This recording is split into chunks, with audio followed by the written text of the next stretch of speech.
Bonjour à tous, voici le corrigé de l'exercice 5 sur le chapitre des quadrilatères. Donc dans cet exercice, il s'agissait de réaliser en vraie grandeur une figure, donc en suivant un programme de construction assez long vu qu'il comportait ici 14 étapes. Alors, voici la figure que j'ai obtenue à l'aide de ce programme de construction.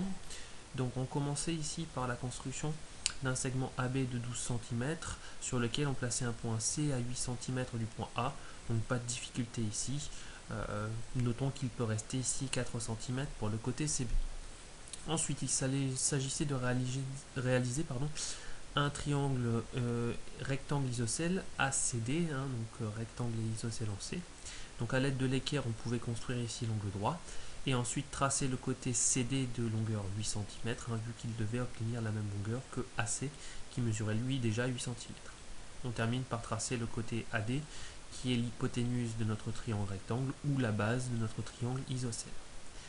On continue avec le losange et là c'est un petit peu plus compliqué, c'est pourquoi ici vous pouvez remarquer que j'ai fait une petite figure, un petit schéma à main levée. Donc on nous donnait l'information comme quoi BE mesurait 3,1 cm.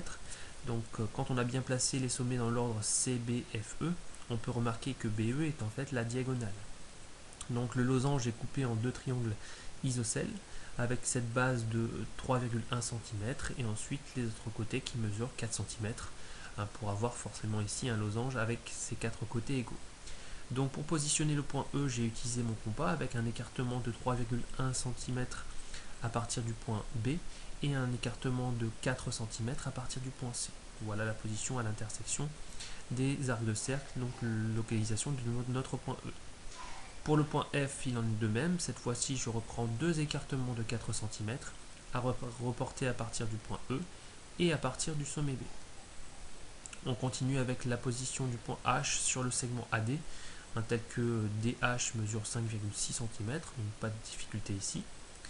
La construction de notre rectangle ici, notre rectangle HDIJ. Donc, comme vous pouvez le voir, j'ai également fait un schéma pour lequel on nous donne l'information de la longueur qui est de 8 cm. Donc, j'utilise mon équerre ici au niveau du sommet D pour tracer l'angle droit et je reporte cette longueur de 8 cm pour le côté ID. Pour terminer la réalisation de ce rectangle, pour positionner donc le point J, moi j'ai utilisé mon compas en reportant une longueur de 5,6 cm à partir du point I et 8 cm à partir du point H. Vous pouvez également utiliser bien sûr l'équerre en construisant des angles droits au niveau du sommet I ou au niveau du sommet H. Voilà. On poursuit avec le positionnement des points K et L respectivement sur les segments HA et HJ.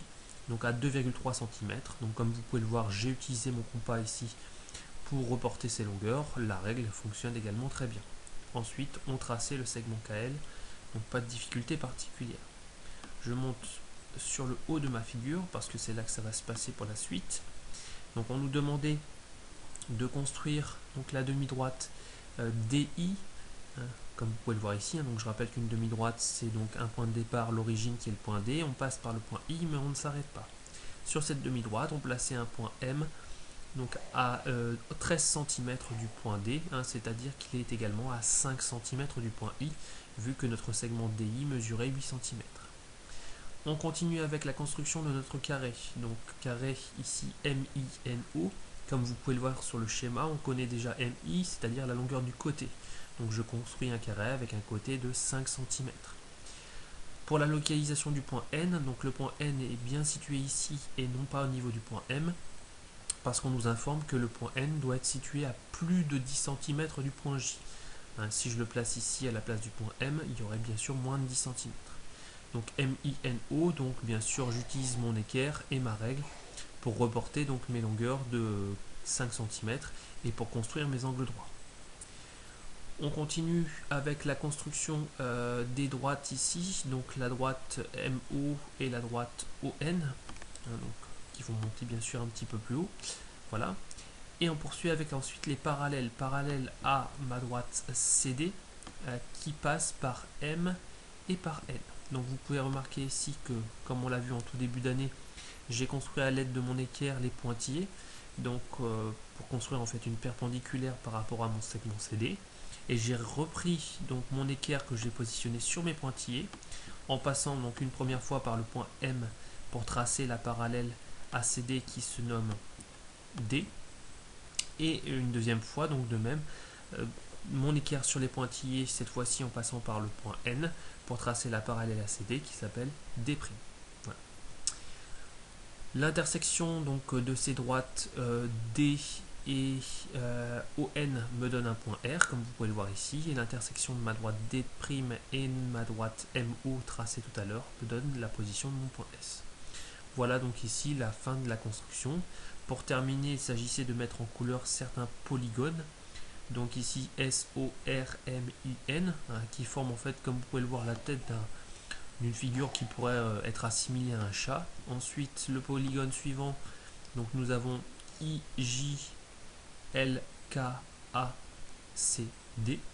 Et pour terminer, le losange, donc CBFE, qui forme en fait ici la queue du chat. Voilà, j'espère avoir été clair dans la correction de cet exercice. À bientôt.